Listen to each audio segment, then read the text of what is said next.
بسم اللہ الرحمن الرحیم۔ سورۃ الاحزاب میں اللہ تبارک و تعالی نے ارشاد فرمایا، النبی اولیٰ بالمؤمنین من انفسہم وازواجہ امہاتہم۔ نبی کریم صلی اللہ علیہ وسلم مومنوں سے ان کی جانوں کے بھی زیادہ قریب ہیں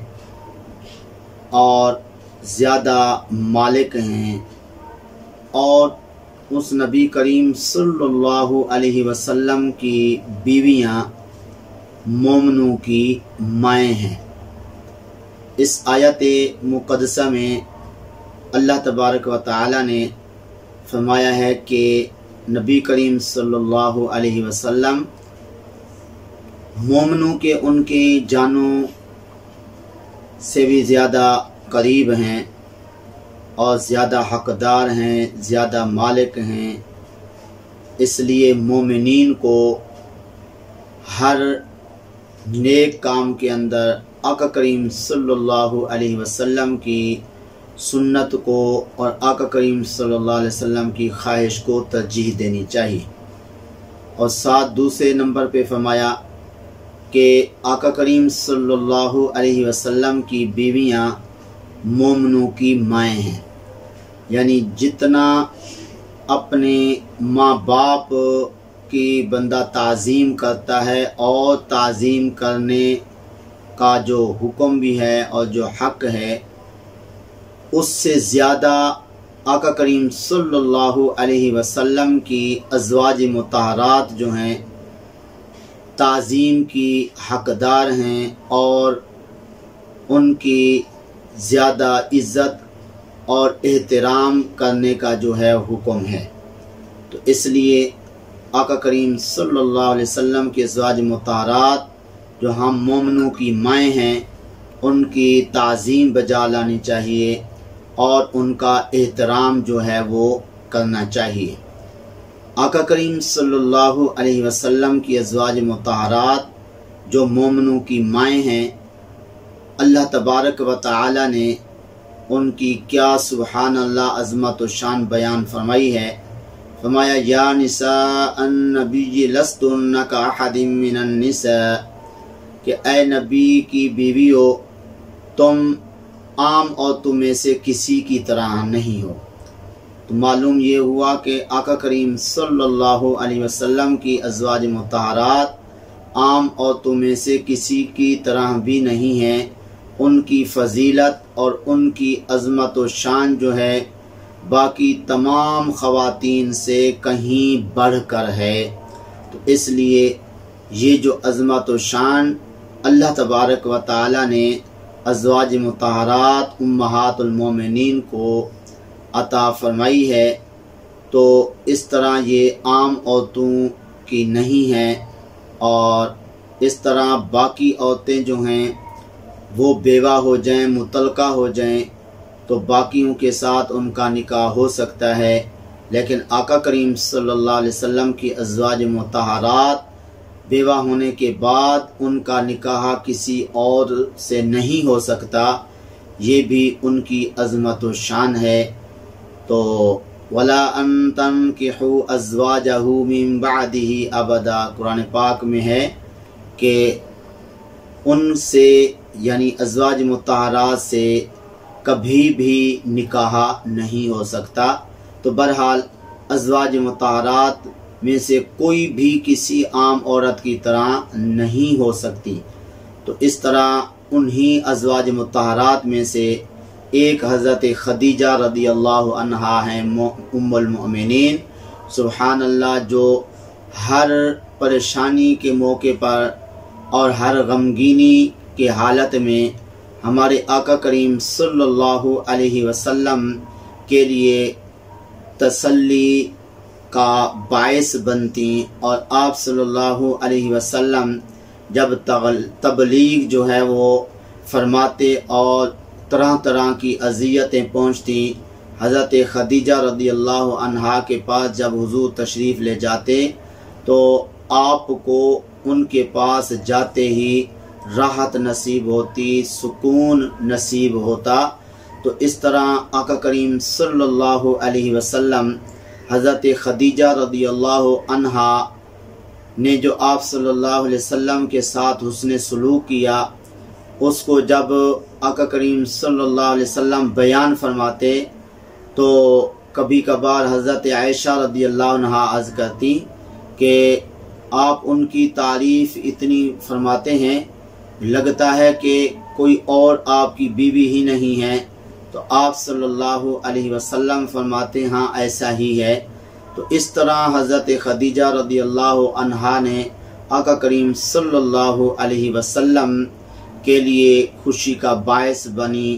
اور اس طرح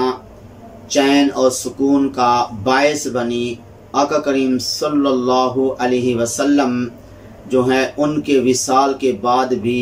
ان کو بھلایا نہیں ہے، اور ان کی اچھائیاں بیان فرماتے رہتے تھے، اور جو حسن سلوک آقا کریم صلی اللہ علیہ وسلم کے ساتھ انہوں نے کیا، آپ صلی اللہ علیہ وسلم جو ہے اس کو یاد رکھتے، اور کبھی کبھار وقتاً فوقتاً اسی کو بیان فرماتے رہتے تھے، یہاں تک کہ حضرت خدیجہ رضی اللہ تعالی عنہا کے وصال کے بعد بھی آپ صلی اللہ علیہ وسلم جب کوئی بکرا ذبح فرماتے تو ان کی سہیلیوں کو آپ صلی اللہ علیہ وسلم اس بکرے کے گوشت سے کچھ حصہ بھیجتے تھے۔ تو یہ بھی آپ صلی اللہ علیہ وسلم کی ان سے بہت زیادہ محبت کی علامت ہے کہ ان کے وصال کے بعد ان کی سہیلیوں کے ساتھ حسن سلوک سے پیش آنا، اور ان کو جو ہے وہ تحفے تحائف بھیجنا۔ تو یہ اس بات کی بھی علامت ہے کہ کوئی اگر فوت ہو جائے تو ان کے دوستوں اور ان کی سہیلیوں کے ساتھ اگر اچھا سلوک کیا جائے تو ان کی روح جو ہے وہ خوش ہوتی ہے۔ تو 10 ماہ رمضان المبارک کو حضرت خدیجہ رضی اللہ عنہا کا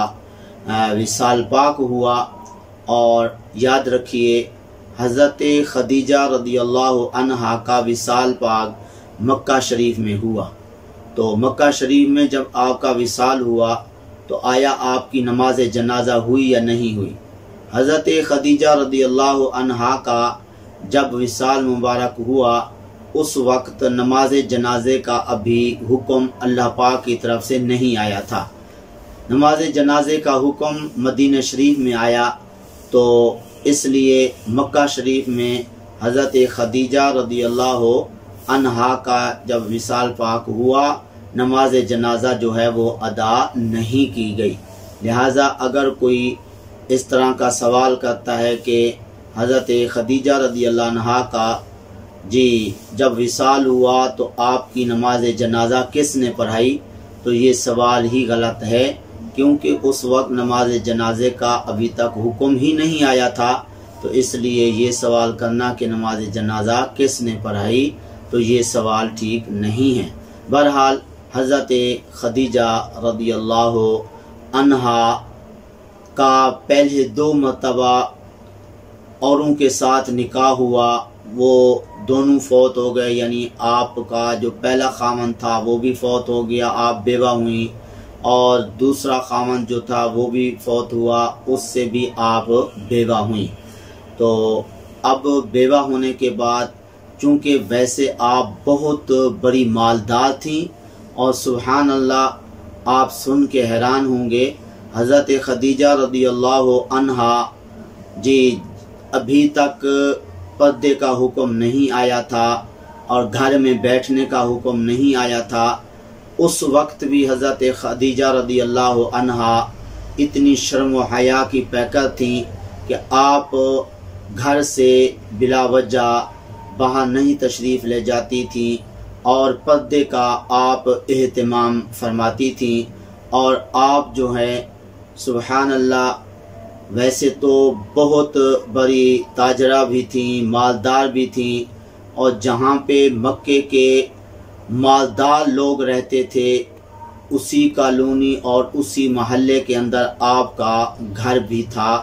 یعنی آپ مالدار لوگوں کے اندر شمار ہوتی تھیں، بلکہ تقریباً باقی لوگوں سے زیادہ ہی مالدار تھیں۔ اور آپ کے غیر لوگوں کے ساتھ میل جول نہ رکھنے کی ایک صورت یہ بھی ہے کہ آپ دوسرے لوگوں سے تجارت کرواتی تھیں، خود تجارت کرنے نہ جاتی تھیں، دوسرے لوگوں کو مال دیتی تھیں، وہ تجارت کرتے، جو نفع ہوتا وہ آپ لیتی۔ لیکن لطف کی بات یہ ہے کہ آپ جس آدمی کو تجارت کے لیے رقم دیتی تھیں، مال مہیا فرماتی تھیں، تو آپ اس تاجر سے براہ راست گفتگو نہ فرماتی تھی، بلکہ ایک واسطے سے۔ وہ واسطہ کون تھی؟ آپ کی ایک لونڈی تھی نفیسہ طاہرہ، جو آپ صلی اللہ علیہ وسلم کی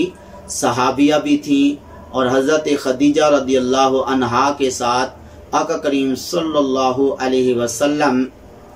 کے نکاح کا واسطہ بھی بنی۔ وہ اس طرح کے حضرت خدیجہ رضی اللہ عنہا نے حضرت نفیسہ طاہرہ سے فرمایا کہ تم جاؤ میرے نکاح کی حضور سے بات کرو۔ وہ جب آقا کریم صلی اللہ علیہ وسلم کے پاس گئیں،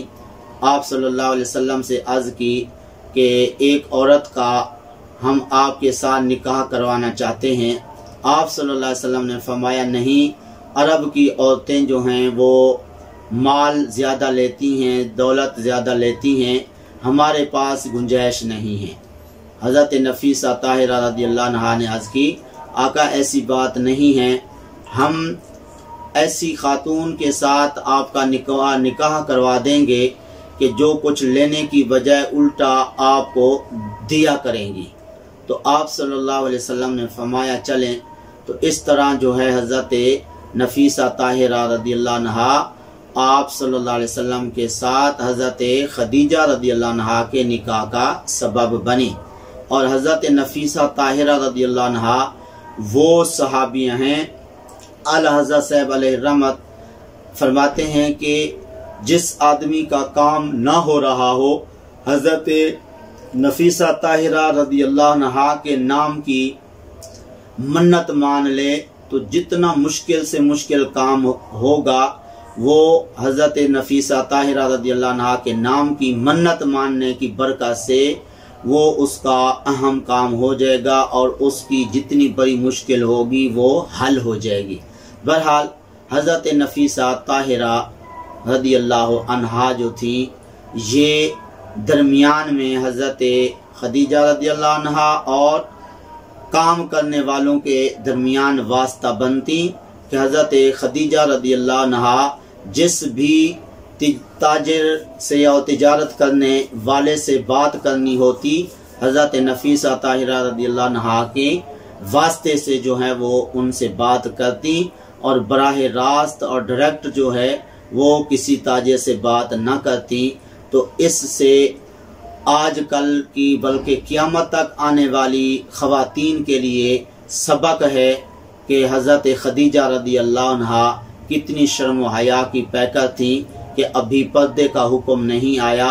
اور وقرن فی بیوتکن، اللہ ارشاد فرماتا ہے کہ تم عورتوں گھر میں بیٹھی رہا کرو، یہ بھی ابھی حکم نہیں آیا تھا، لیکن اس کے باوجود حضرت خدیجہ رضی اللہ عنہا اپنے گھر میں رہتی تھیں، کسی اجنبی اور غیر بندے سے آپ جو ہے وہ گفتگو نہیں فرماتی تھیں، بلکہ ایک واسطے سے جو ہے وہ آپ کوئی گفتگو کرنی ہوتی تو کرتی تھی۔ تو اس طرح جو ہے حضرت خدیجہ رضی اللہ عنہا سبحان اللہ کتنی حسن سلوک کی پیکر اور شرم و حیا کی پیکر، اور کتنی